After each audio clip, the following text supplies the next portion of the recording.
Hey, Steve. Hey, Nikki. Let's talk about the Haunted Garden, shall we? Okay. All right.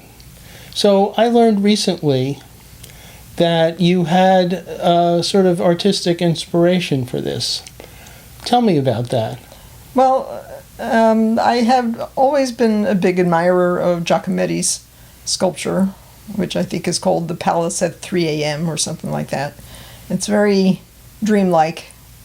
It's architectural. There's a little skeleton in the closet, and it's very quiet.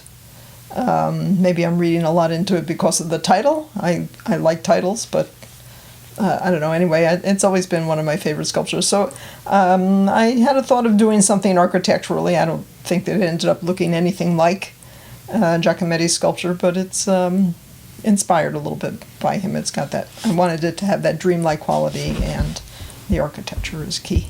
Okay. All right. Thank you for enlightening me and all your fans about that. I had another question. So there is, as the actual Haunted Garden video says, a story. Who is the woman that is the character in the Haunted Garden? Tell us about her.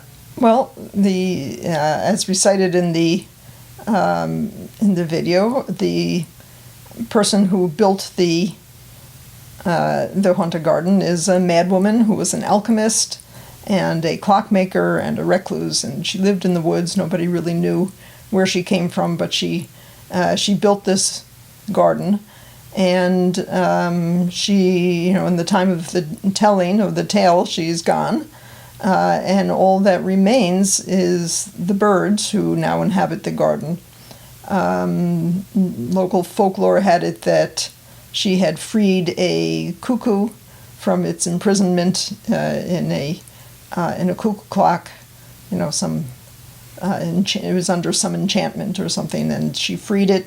And in gratitude to that, all the birds who are in the garden now are descendants of that first cuckoo, and they all take care of the garden, and they tend the pond, and so yeah, they live there in her memory. I think maybe the last thing on my agenda for this interview is, so there is a certain contemplation of mortality aspect that I know you have in mind when you think about this work of art. Yes. Well, it really came about as I was writing the script, because none of this was at all formed in my mind until 15 minutes before we started filming it. But I started writing, that it was the creation of a madwoman, and nobody knew the timing or the manner of her death. And as I wrote that, I got a little bit of a pang, because obviously I am the madwoman who created that thing.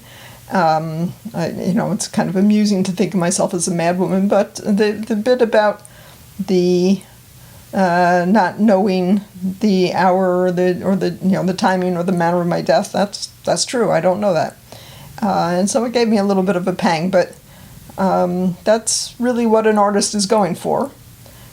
If it doesn't give you any kind of a pang, then you haven't gone deep enough. And I think most of my sculptures don't really have that. They're just kind of fun, but this one had a little bit more depth, and it so you're saying most of your other sculptures are pang-free? Most of them, yes. Well, of course, I'm looking behind you that there's a cello. Yes. Sitting behind the eponymous Haunted Garden. Yes. And that seems to have a certain poignance. Yes, that has more of a poignance too. That's right. Yeah. That's really more of an altered object rather than a sculpture as such, but all that really means is that you're allowed to use narrative as part of it. So yeah, that's a mother and daughter thing about my mother, who died when I was quite young.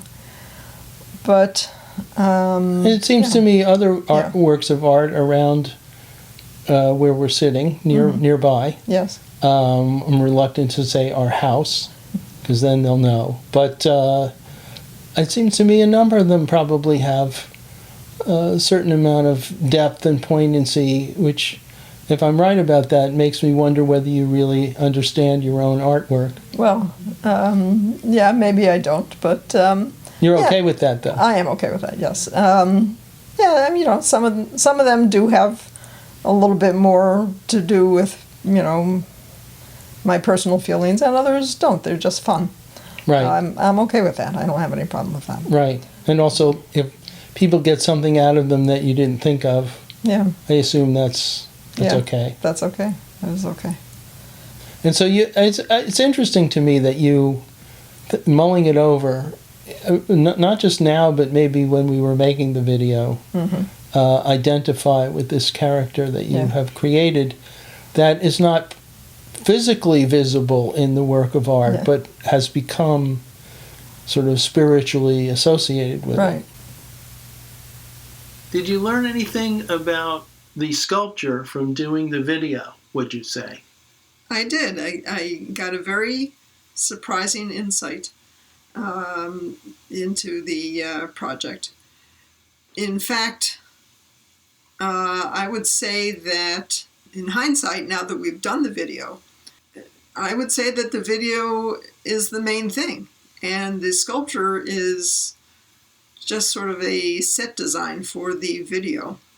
But the main meaning of the sculpture came out only when I sat down to write the script for the video, and this mythology of the Madwoman popped into my head. I mean, I had no idea that that was what was behind the sculpture, but that was really what elevated the sculpture. It elevated the whole project from just a cool object into something that really had much more personal meaning for me. I think the story behind the sculpture is primary, and the sculpture itself is, it's kind of a set design for the story.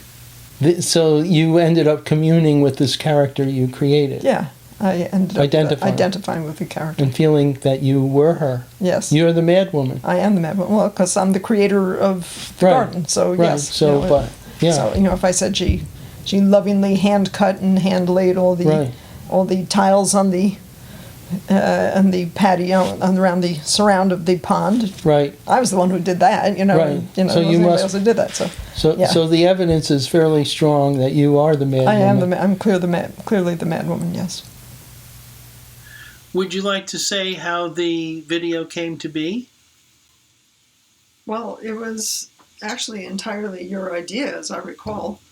You liked the sculpture, and you, I guess, just had the brilliant idea. Maybe you can fill in the details of that, but you came to me and you said, how would you, you said something like, I think I can shrink you down using a green screen so that you can walk around inside there and give a tour. Would you like to do that?